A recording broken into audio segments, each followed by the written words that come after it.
Sir salon था मेरा, लेकिन कुछ ट्रेजेडी हो गई थी तो मेरा सैलून भी छूट गया था। कितने पैसे कमा रहे थे? 40-50 हज़ार। जनरली ऐसा होता नहीं है दीदी कि हमारे यहाँ स्टूडेंट 3 महीने में नहीं सीख पाए, आपके टॉपिक कैसे छूट गए? तो उस टाइम ये लगा था कि जैसे बिल्कुल दुनिया ख़त्म, तो भगवान ना करे उनको कुछ हो जाता, कहाँ जाती मैं।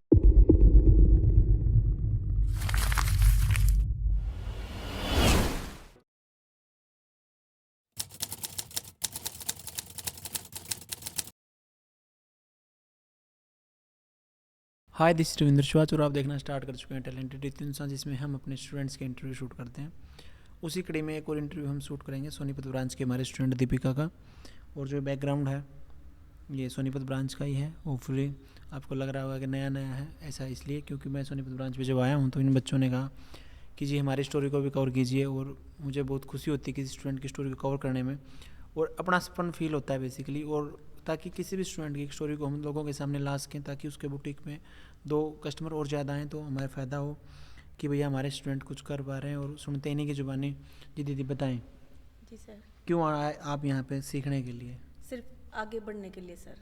आगे तो वैसे बढ़ जाते हैं, अपने घर से बाहर निकलते 4 कदम बाहर आगे सर बढ़ लेकिन एक अपना एक वैल्यू बनाने के लिए कि Okay. हम जो अपने बलबूते पे अगर हम कोई काम करते हैं तो उसकी अलग वैल्यू होती है। आप यहाँ अगस्त बैच के स्टूडेंट हैं? जी सर। अगस्त बैच में ये पहली बार स्टार्ट हुई थी हाँ जी ब्रांच। सर, फर्स्ट तो बार। आपने को ऐसा नहीं लगा कि ब्रांच पे कैसे सिखा पाएंगे? रितु मैम तो भिवानी रहती हैं। सर उस टाइम ये था कि जैसे ऋतु मैम, मन में यही था कि ऋतु मैम हमारे सामने ही होंगी और सिखाएंगी। लेकिन यहाँ पे आया तो ऑनलाइन क्लासेस थी, लेकिन ऐसा कुछ फील नहीं हुआ कि मैम हमारे सामने ही होंगी तो हम अच्छा सीख पाएंगे, या ऑनलाइन है तो नहीं सीख पाएंगे, ऐसा कुछ नहीं है। ओके, मैं कुछ डाउट्स क्लियर कर दूँ। बेसिकली भिवानी में भी जब बच्चे बैठ के सीखते हैं तो वहाँ पे भी 3 टीवी एलईडी स्क्रीन है। जी सर। ठीक है जी, यहाँ पे भी एलईडी स्क्रीन है हाँ जी। बेसिकली। वहाँ पे भी ऐसा नहीं कि रितु मैम जो सिखा रही हैं वो जूम के बच्चे सीखे ना, वो पुराना मेथड नहीं है कि एक सिखा रही है और 10 उसकी कटिंग को देख रहे, नहीं। प्रॉपर वहाँ पे भी एलईडी स्क्रीन है, यहाँ पे भी एलईडी स्क्रीन है। वहाँ पे भी डाउट सॉल्विंग के लिए टीचर है, यहाँ पे भी डाउट सॉल्विंग के लिए टीचर है। तो हमारी कोई भी ब्रांच और भिवानी जो हेड ऑफिस है बेसिकली वो सारे की सारी जो लर्निंग मेथड है, टीचिंग जो मेथड है, सब कुछ सेम है। हर चीज़ वो सेम है। सपोज कीजिए वहाँ भी हम बच्चों के ऐसे इंटरव्यू शूट करते हैं, यहाँ भी इंटरव्यू शूट करने के लिए ब्रांच पे आ गए हैं। ओके, तो अब मुझे ये बताएं, आप यहाँ आने से पहले आप अपनी लाइफ में क्या कर रहे थे? सर नॉर्मल लाइफ थी। ठीक है, क्या कर रहे थे आप अपनी लाइफ? सर सैलून था मेरा। सलून था आपका? जी सर। मतलब यहाँ आने से जस्ट पहले तक था? जी सर। Okay. 1 साल पहले तक। 1 साल पहले तक। लेकिन कुछ ट्रेजेडी हो गई थी तो मेरा सैलून भी छूट गया था। अच्छा जी, घर का था आपका, खुद का हाँ काम जी, था? खुद का था। कितने पैसे कमा रहे थे? 40-50 हज़ार। फिर छोड़ा क्यों आपने? 40-50 हज़ार सर तो ठीक कुछ होते हैं। ट्रेजेडी हो गई थी, इस वजह से मुझे छोड़ना पड़ा। आपको छोड़ना पड़ा? छोड़ना चाह नहीं रहे थे, छोड़ना नहीं, पड़ गया? छोड़ना पड़ा। ओके, फिर सलून की लाइन में आगे बढ़ने के बजाय आप स्टिचिंग में क्यों फंसे? सर मेरी एक फ्रेंड थी दिव्या, वो स्टिचिंग करती थी, तो उसको देख के मुझे ये लगा कि मतलब इसमें पैसा कम लगता है और लागत कम लगती है लागत basically। कम लगती है और पैसा ज़्यादा आता है। हाँ, और ये तो मैम वाली कहानी है कि कम लागत कुछ ही नहीं, पैसा ऐसे ऐसे। पैसा। और जब हम किसी चीज़ में घुसते हैं ना सर, हाँ। तो जब हम मन लगा के करते हैं तो उसका रंग दिखता है। ओके, आपके ऊपर भी दिख रहा है, आपने भी सिला है सूट? जी सर। इससे पहले आता था कुछ आपको? नहीं सर। ये मोती किसने सलाह दी लगाने की ऐसे? सर स्टिच करके फिर यूट्यूब खोला, उस पर डिज़ाइन देखा तो मैंने कर दिया, तो उसमें कॉन्फिडेंस आया कि इतनी लेवल तक मैं अगर कर सकती हूँ तो आगे और भी कर सकती हूँ। अभी तो मैंने खुद का किया है। अभी जब आपका इंटरव्यू है बेसिकली, और इंटरव्यू में लगभग बच्चे हैवी हैवी ड्रेसेस डाल के आते जी हैं, सर। आप ये सूट क्यों डाल के आए? सर मेरे लिए तो यही बहुत बड़ी बात है ना। ड्रेस मैंने की है, लेकिन मैं दिखाना चाहती हूँ कि अगर सूट मैंने स्टिच किया है। इनर भी लगाया आपने? जी सर, इनर भी से लगाया है। ठीक है, क्या दिखाना चाह रहे थे आपकी जिसको? कि सर मतलब मेरे को सुई में धागा डालना नहीं आता, मेरे को बहुत एजिटेशन थी कि सूट क्या कैसे स्टिच करते हैं, यहाँ से ये कैसे करते हैं, ये करते हैं। और मैं इतनी बड़ी बात, मेरे लिए तो बहुत बड़ी बात है सूट स्टिच करना, और मैं आज इंटरव्यू पे पहन के आई हूँ ये। Okay, कितने रुपए का सूट है ये? 500 रुपये का 500 रुपये का जस्ट। और इसकी स्टिचिंग मैंने पूछी थी 700 रुपये थी। मतलब जितने का फैब्रिक नहीं आता बेसिकली, उससे ज़्यादा स्टिचिंग के प्राइस आज के दिन जी में सर। हो चुके हैं। हाँ जी। ओके, तो अभी जब आप यहाँ से प्रॉपरली सीख चुके हैं, आपका बैच भी पास आउट हो हाँ चुका जी। है, तो अभी क्या प्लान है, आप क्या कर रहे हैं आप अपनी ज़िंदगी में अब? सर ये है कि मैं प्रैक्टिस करूं और खुद का बुटीक करूं। ओके, तो प्रैक्टिस तो आपका बैच कंप्लीट हो चुका है, जी सर। तो अब कितना और प्रैक्टिस करेंगे? सर मेरी एक आध डाउट रह गया था, हम्म, तो मैंने रितु मैम से पूछा, तो रितु मैम ने बोला कि आप आके कर सकते हो अपने डाउट सॉल्व। तो कर लिया तो अब सबसे आपने? बड़ी बात में देखो सर, कोई भी कहीं पे भी हम सीखते हैं तब तक कोर्स होता है जब तक 3 महीने का 2 महीने का जो हमें टाइमिंग दिया जाता है उसके कोर्स, लेकिन बाद में कोई परमिशन नहीं देता। लेकिन ये ब्रांच ऐसी है जो स्टूडेंट को बाद में आने की परमिशन देती है कि तुम बेसिकली आप 3 महीने में कुछ कॉन्सेप्ट क्लियर नहीं हो पाए, उसको आपने बाद में कंप्लीट किया। जी सर। जनरली ऐसा होता नहीं है दीदी कि हमारे यहाँ स्टूडेंट 3 महीने में नहीं सीख पाए, आपके टॉपिक कैसे छूट गए?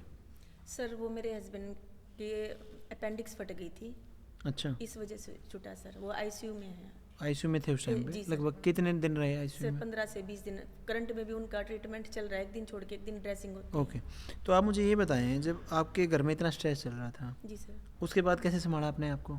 कैसे आप सीखने के लिए दोबारा आए फिर? सर बस ये है कि वो कंडीशन ऐसी थी जिसमें बिल्कुल ये लगा लो कि इंसान आसमान से बिल्कुल न ज़मीन पे आके गिरता है ना, औरत से फर्श पे? बिल्कुल सर। क्या तो करते हैं उसमें- वैसे आपके हस्बैंड, क्या करते सर हैं? गवर्नमेंट इलेक्ट्रिक डिपार्टमेंट में। गवर्नमेंट जॉब करते जी हैं? सर। ओके, तो कभी जब ये हुआ, हादसा हुआ और जब वो आईसीयू में थे, तो आपको ऐसा डर लगा कि अगर मालिक ना करे कुछ हो जाए तो मेरा क्या? जी सर, लगा था, बिल्कुल लगा था। जिस दिन मेरे हस्बैंड 17 तारीख को एडमिट हुए थे, 18 को उनका ऑपरेशन था, जो 17 की नाइट थी, तो उस टाइम ये लगा था कि जैसे बिल्कुल दुनिया ख़त्म। क्योंकि जब इंसान का जो करने वाला ही मेरे हस्बैंड है, जब करने वाले ही आईसीयू में है, खुदा ना करे कुछ हो जाता, भगवान ना करे उनको कुछ हो जाता, कहाँ जाती मैं? वही हम बार बार समझाते हैं जैसे क्लासेज में भी बच्चों को, कि मान के चलो हम दूसरे के दम पे दिवाली मना रहे हैं, वो दूसरा मेरे सेंस में सब कुछ हर कोई दूसरा है हमें छोड़ के। बेसिकली अगर ह्यूमन बीइंग की आप समझेंगे प्रॉपरली तो हम अकेले पैदा हुए हैं, हमें अकेले मरना है। जी सर। ठीक है जी। अब मान के चलो मैं किसी और के भरोसे हूँ, वो जब वो कुछ करेगा तो मैं कुछ खा कमा पाऊँगा, नहीं तो नहीं। मालिक ना करे किसी दिन वो नहीं हुआ, क्योंकि अमर होने का वरदान तो किसी को नहीं है किसी यहाँ को पे। नहीं है सर। तो उस दिन हम क्या करेंगे? सर इससे ज़्यादा मतलब जो एग्जाम्पल मैं दे रही हूँ ना, भगवान ऐसा किसी के साथ ना करे। नहीं, सच्ची नहीं में करे। कह रही हूँ कि ये लगा लो कि जो आप बोल रहे हो ना वो सेम मेरे साथ हुआ है। कि जब मेरा आदमी है वो अब आईसीयू है, खट सडनली कुछ भी हो जाता तो मैं कहाँ जाती? क्योंकि समाज ऐसा है मेरी प्यारी बहन, ये लाचारों का सिर्फ फ़ायदा उठाता है, बिल्कुल सर। लाचारों की सहायता नहीं करता। उस टाइम सब दिखते हैं कि हमारे अपने सब हैं, सब दिखते हैं। थोड़े सब दिनों एक जब दिखता है ना कि हमारे पास पैसा है तो सब आते हैं हेल्प करने के लिए। अगर जिसके पास पैसा नहीं होता ना सर, कोई साथ नहीं खड़ा होता। बेसिकली मैं तो यही कहूँगा कि हमें दूसरों से उम्मीद रखना ही बेईमानी है, बिल्कुल। मेरी मूर्खता है कि हम दूसरों से उम्मीद करें। सेल्फ डिपेंड होना ज़रूरी है, इसलिए ज़रूरी है कि हम आगे बढ़ सकें, दूसरे भरोसा ना करें।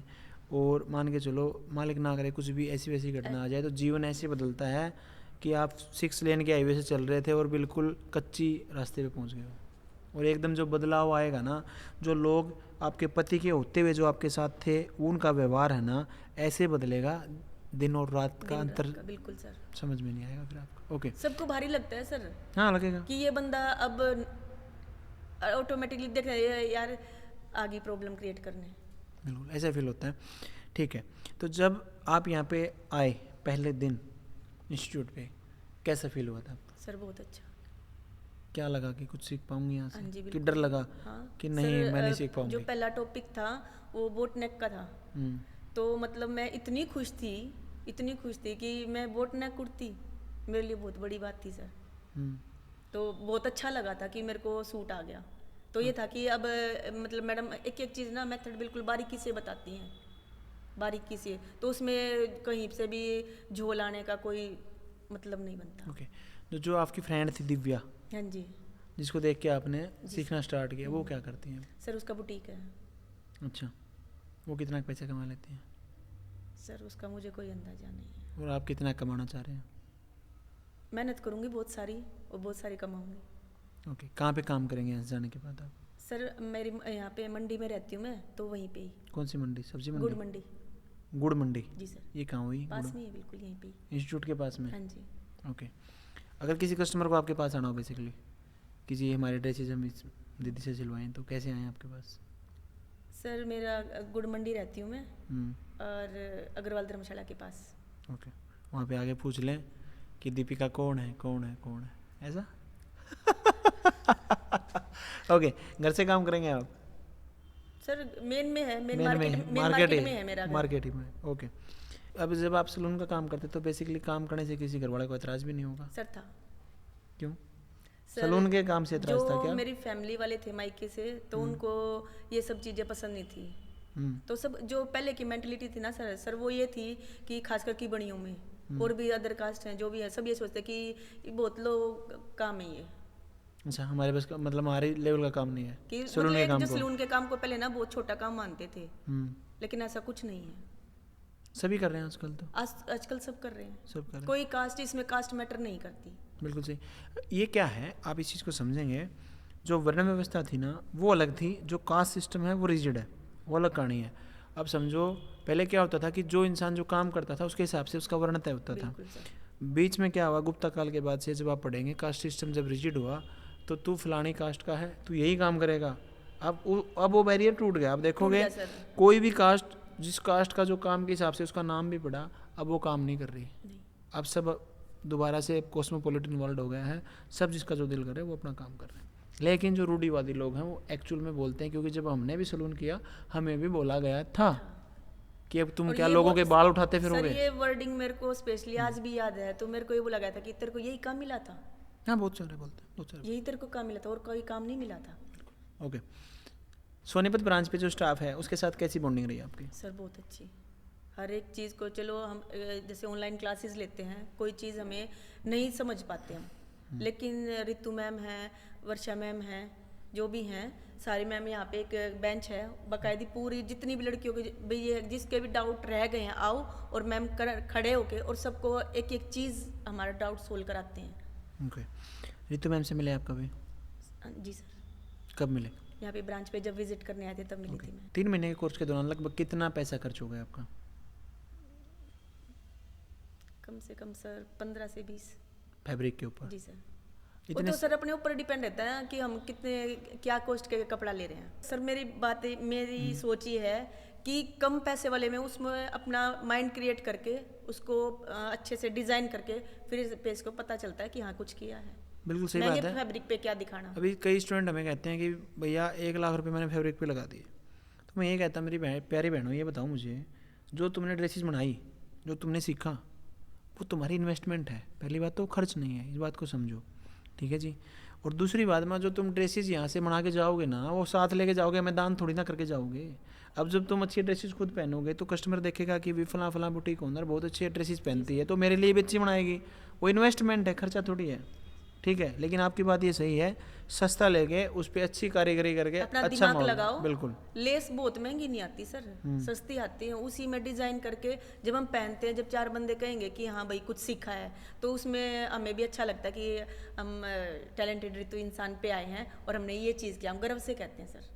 गर्व से कहो, हिंदुस्तान नहीं है। बिल्कुल सर। नहीं मतलब एक मेरे जो फ्रेंड दिव्या सर, वो जैसे क्या करते हैं, जैसे ये तीरा लेना है 6 का ले लिया, ये आरमो ले लिया 6.5 का ले लिया, तो उसमें ना थोड़ी सी कन्फ्यूजन ये थी कि मोटे पतले का क्या ले। जो ऋतु मैडम ने जो हमें बताया ना कि जैसे घर जाके भी सर दिमाग में ही रहता सोते सोते भी कि इतना ये था, इतना ये था, तो उसमें ये लगता है कि नहीं वो शायद कुछ रॉन्ग है, और जो ये मेथड है ना ये प्रॉपर है, उसमें गलत हो ही नहीं सकता। बेसिकली हमें समझना होगा, बुटीक में हम लूजिंग छोड़ के चलते हैं। जी सर। टाइट को लूज करना, लूज को टाइट करना हमारा काम है। जी सर।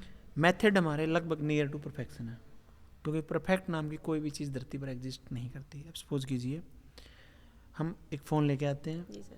उसमें सॉफ्टवेयर अपडेट आता है, ठीक है जी। कंपनी नया फ़ोन हर साल लॉन्च करती है, ऐसा क्यों?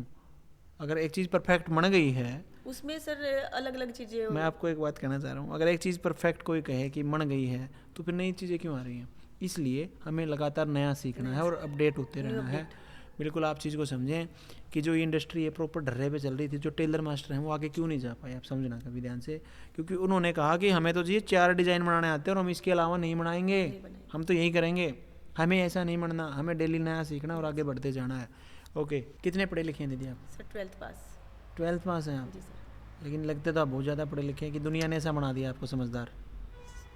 सर बस यही है, सिचुएशन जब इंसान पे पड़ती है ना तो अपने आप एडवांस होना पड़ता है। ओके, बच्चे हैं आपके? जी सर, दो बच्चे हैं मेरे पास। तो बच्चे क्या करते हैं? एक बेटा है, एक बेटी है। बेटा 12th पास आउट हो जाएगा अभी, और बेटी 8th में है। सही में सैलून का काम करते हैं? अभी उम्र तो नहीं लगती आपकी इतनी कि बेटा 12th में होगा आपका? जी सर, 12th में है। तो okay, social media platform use करते हैं आप? हाँ जी सर। क्या? सर मैंने जो भी यहाँ पे सीखा मैं डालती हूँ। इंस्टाग्राम पे मेरी आईडी है जिंदल बुटीक के, उससे जो भी मैंने सीखा मैंने डाल रखी है अपनी वीडियो वहाँ पे। बड़ा मजा आता है वो देखने में कि जब तो लाइट कोई कस्टमर भी आता है आपके पास वहाँ से, कोई कहता है मेरे लिए वैसी ड्रेसेस बना दो? सर मेरे परिवार वाले। ठीक है, अंत में आप महिलाओं के नाम का संदेश देंगे दीदी? सर बस मैं यही संदेश देना चाहूँगी महिलाओं को, और कि भाई वो अपने आप को इस काबिल बनाएं, किसी का ना तो ही पैसों को लेके या फिर किसी भी चीज़ को लेके मुंह ना ताकना पड़े, चाहे वो माँ बाप हैं या हमारा पति है, और उनको सपोर्ट करें, अपने दम पे पैरों पे खड़े होके दिखाएं कि हम भी कुछ चीज़। बेसिकली आप ये कहना चाह रहे हैं कि खुद पैसा कमाएं और सपोर्ट करें अपने Support पति को करें, भी, अपने अपने पति घर वालों को भी सपोर्ट करें, हाँ जी, उनके ऊपर लाइबिलिटी ना बने, हाँ जी, बोझ ना बने। बोझ ना बने। सर एक चीज़ और कहूँगी मैं, कई औरतों का ये होता है कि हाँ हम अपने पैरों पे खड़े हो गए, वो किसी को अपने से ज़्यादा नहीं मानती। खास करके एक मैरिड लाइफ के बारे में भी बोलूँगी कि भाई जो कई सोचते हैं कि हम बहुत कुछ हैं, लेकिन जो एक घर की रिस्पॉन्सिबिलिटी होती है वो एक हस्बैंड के ऊपर होती है। अगर औरत उसका सहारा बनती है ना सर, तो परिवार बहुत ऊंचे जाता है। बेसिकली ये बात हो सकता है हमारी बातों कोई मिसकंसेप्शन में लेता हो, तो हम जिसको भी बच्चों को सिखाते हैं, आपको सिखाते हैं, हम ये कभी नहीं कहते कि झगड़ा कर लो या टसल कर लो। पावर टसल नहीं करना घर में। देखो पति और पत्नी जब ऐसे रहेंगे तो घर बचेगा, और जब वो टसल करने लग जाएंगे ना तो घर नहीं बचता। तभी मैं सर कह रही हूँ कि औरत अपने पति का इतना सपोर्ट करे कि वो सपोर्ट करे, परिवार भी आगे बढ़ता है। बिल्कुल परिवार आप सपोर्ट कीजिए। अब जो बच्चे हमारे पास सीखने आते हैं वो माने या ना माने, उनका परिवार उनके सपोर्ट में होता है। हाँ जी सर। तभी तो वो सीखने के लिए भेजा उसको, जी सर। ऐसे तो नहीं। तो इसलिए अपने परिवार का सहारा बने, उसके ऊपर लाइबिलिटी ना रहे, क्योंकि एक समय के बाद समझो जैसे दीदी आपके साथ हुआ, पति का अपेंडिक्स का जो ऑपरेशन हो रहा था, तो 1 मिनट में आपकी दुनिया उथल पुथल हो गई होगी सारी, ऐसे ऐसे घूम रहा होगा दिमाग में सब। ऐसा क्यों होता है? क्योंकि हमारी सारी नीड्स निर्भर हैं, और ये समाज एक्चुअल में ऐसा है, मजाक नहीं है, ये लाचार का फ़ायदा ही उठाएगा।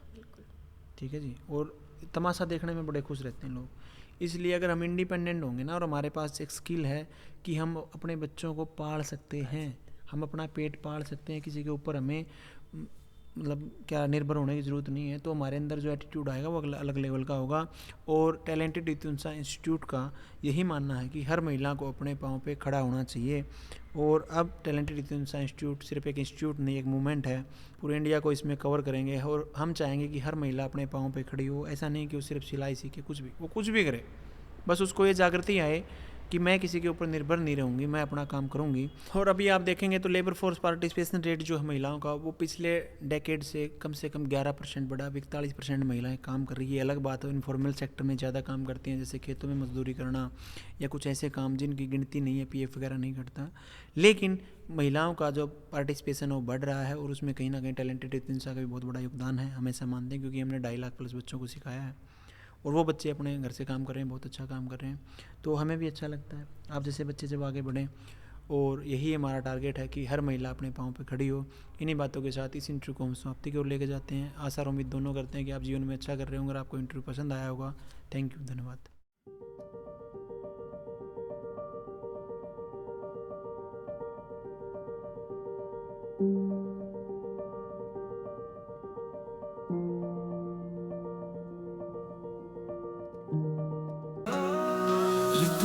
इंसान नाम है उसका।